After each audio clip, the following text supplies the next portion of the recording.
Could you offer some guidance for people who get negative feedback from family, friends, and partners regarding being vegan? Oh my, the perennial question. And as Thanksgiving is looming, probably there was no greater arena of conflict than the Thanksgiving dinner table for the young vegan who comes home and has to sit in front of the large turkey in front of them and get into this fight with Uncle Joe. What's wrong? They're not good enough for you? What kind of American are you? Turkey at Thanksgiving, and those socialists have gotten into your brain there, and when you're one of these hippies that's going to destroy the economy, and you're going to be skinny, and you're going to be undernourished, and you're never going to have healthy children. And, the whole. I tried to be vegan once. I got sick. Didn't work for me. All the vegans I see, they're weak and scrawny. The classic old chestnuts. There's a whole cabinet full of them that fall out when it's open. And to be on the receiving end of that is not easy, especially when there are people who your friends, but your colleagues at work, your spouse, your parents. It's delicate and difficult process to work through. So I'll just give you the essence of what seems to be the most successful strategies, and you got to work it depending on your particular reality.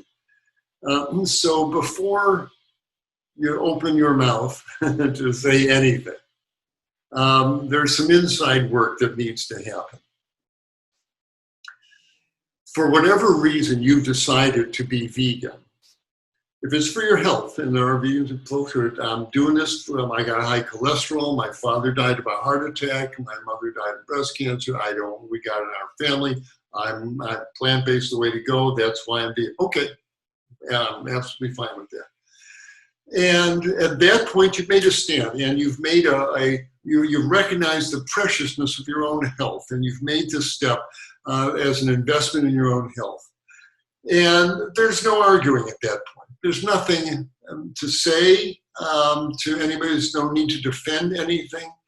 And first of all, the less you say about it, the better. Don't walk into your office setting, if you still go to the office, or in your Zoom meeting, or at your dinner table. I'm vegan now, and I'm going to get healthier, and I'm going to lose weight, and I'm going to feel better. Well, that's just painting a big bullseye on your forehead there, because oh yeah, well, I heard people did that and they died a horrible death, and you're going to invite all this. It's nobody's business what you have for lunch.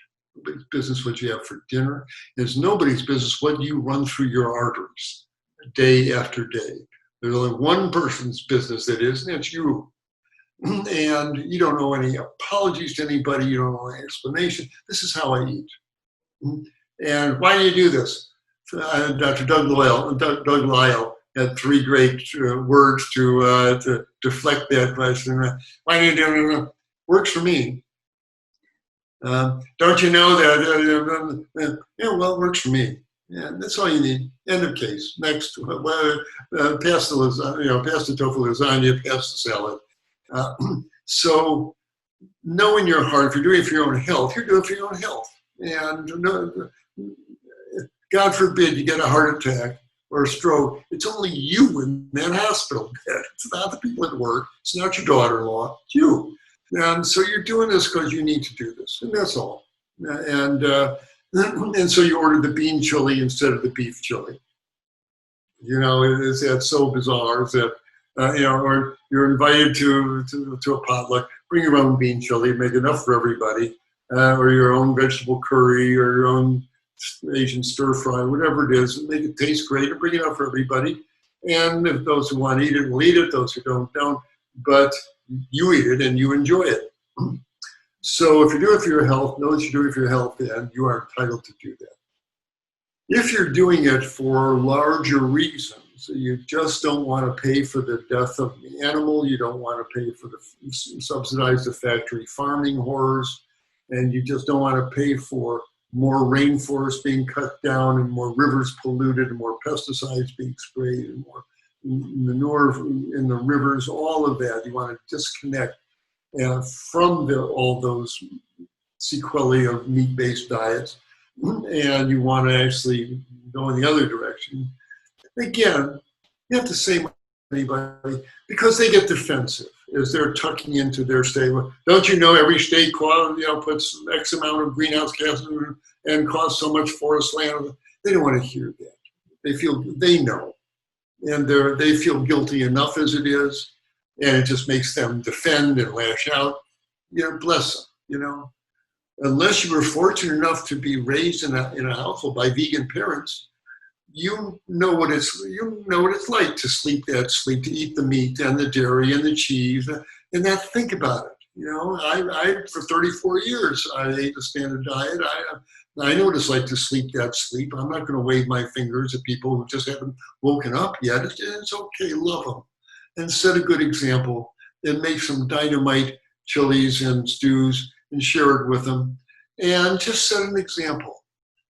And because just of who you are and your hopefully radiant health and your good loving nature and some dynamite lentil stew will plant some seeds, and you might get a little kerfuffle and a little pushback, but they'll get past it, you'll get past it. But you never know who hears what. And I can't tell you how many times people tell me, I went vegan and my cousin Harry with the high blood pressure diabetes, I never said a word to him. He wrote me last month and said he saw how good I looked. And I did mention Dr. Furman's book. He read it and he jumped on the vegan bandwagon, and now he's off his meds. He's feeling great. You never know who sees what, but the example you set is so powerful that even if they get the nattering back, know that people are watching, and the wheels may turn in their head 10 years later. My cousin Phyllis, that night she was trying to tell us something, or they'll see the Game Changers film where they see all these magnificent vegan athletes, and gee, my friend Bill was trying to tell me about this, and gee, if these guys can do it, and these girls can do it. So the wheels turn, play your role lovingly, without judgment. Whether they go vegan or they don't is not up to you. All you can do is hold up a mirror, but you don't want to shame them or guilt them out. Just hold up a light that, this is a lovely way to eat. And I feel better at night that I haven't contributed to the death of any animals. And I feel better. I'm lean and healthy. I'm not on any medications. I feel it works for me. It's great fuel. And that's all you have to say. You don't owe anybody. You're never going to convince them. If they weren't due for their great awakening for another 10 years, let's say I went vegan when I was 34. If the 35-year-old me had appeared in a puff of smoke to the 20-year-old me who was still eating his Big Macs and Domino's pizzas, and if the newly vegan me showed up and did this, I said, hey man, I'm 20 years old. This tastes good. Don't bother. So they say you can't make the snake shed its skin before it's ready. You can't pull its skin off the snake. It sheds it when it's ready. And the same thing with folks holding on to their old way of eating, because their parents didn't know, my mother didn't know, your mother didn't know. That's how they were raised. And we were told, the government tells you, the doctors tell you, you need meat and dairy every day. And so it takes a while for the scales to fall off their eyes there. But your example and your loving attitude are the real keys. And it helps if you know a thing or two about vegan nutrition, why it does make sense. And yes, you get plenty of protein, and the biggest animals on the planet are vegans, and all of that. You can have those talking points ready if they ask. but do it with a lightness and with humor. Whether they hear, whether they don't, it's okay. In the grand flow of things, you've contributed your little inertia to the river of consciousness by the example you said and the loving words that you shared. And that's all you can do. So pass the veggie stir fry and pass the tofu lasagna and set a good example. And know, like the Desiderata says, no doubt the universe is unfolding as it should. And these people are hearing you and seeing you at that moment because they have to, because that's where they are and that's where you are. And the divine choreographer gets us all in these scenes. And people take from it what they take, and it's all okay. Just be true to yourself, be true to the truth, be true to your heart and to the animals and to the world and to love, and you'll know what to do. And the little natterings will bounce right off. Just love them. It's always the answer, isn't it? The answer is always more love, isn't it? And so it's really true in this situation as well. So hopefully that'll help you next time Uncle Joe scowls at you. You just love him. He's Uncle Joe. And you never know, 10 years down, it might be a vegan, might be at a local vegan society, and you'll say, look at that. That's how life works, doesn't it? Hi, everyone. Dr. Michael Klaper here, announcing our new format for our Q&A with Dr. K. Each day, Annie Hagen will be asking me one question that's been sent in by our viewers. So if you want to see if your question is getting answered, do join us for our daily Q&A with Dr. K right here. Hope to see you then.